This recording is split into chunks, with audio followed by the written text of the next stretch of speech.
Qu'est-ce que tu as fait à la garderie aujourd'hui? Dans ma pratique, non seulement qu'il faut parler aux parents en anglais, mais il faut aussi parler et discuter avec les enfants, évidemment. Euh, oui, c'est vrai que c'est un challenge quand même, mais à force d'être quand même ici, on arrive à se débrouiller. Pourquoi? Parce qu'on a la possibilité de pouvoir demander au personnel de pouvoir faire la traduction. Dans la vie de tous les jours, oui, ça parle toujours français, mais l'anglais n'est pas loin. L'anglais n'est pas loin dans le sens que les gens dans le français vont mélanger un peu l'anglais. Il y a l'anglicisme quand même qui est très fort parce que les gens sont bilingues. Étant donné que les gens sont bilingues, automatiquement, ils vont faire une phrase, mais il y a toujours des mots anglais là-dedans. Je le remarque même dans nos réunions de travail, je sens que mes collègues ont beaucoup d'anglicisme.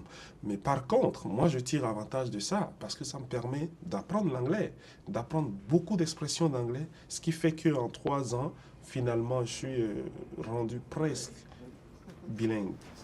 Quand ça est venu à la formation, il y a eu le choix à faire. Il pouvait faire sa formation en français ou en anglais. Mais il s'est positionné, sais-tu quoi, Michel? Il dit, je vais l'essayer en anglais, la formation. Mais il s'est mis d'une position d'être parfaitement bilingue.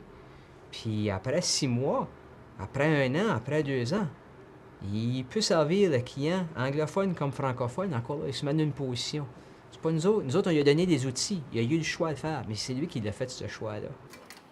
Ma langue de travail, c'est principalement l'anglais, mais quand j'ai l'occasion de parler en français, évidemment, je saute sur l'occasion et puis ça fait toujours, disons que ça facilite les relations avec un client qui des fois est francophone et qui essaye de parler en anglais, mais je vois directement que c'est plus facile de communiquer en français et donc j'embraye en français.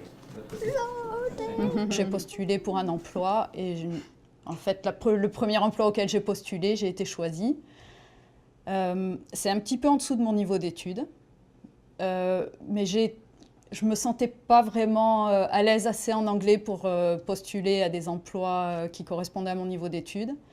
Et là, j'ai eu la chance d'être prise aussi parce que je parlais français, parce que IOC a un site ici à Labrador City, mais a aussi un site à cette île, et ça me permet de travailler avec les deux sites. Dans mon emploi, je représente beaucoup les marchés européens.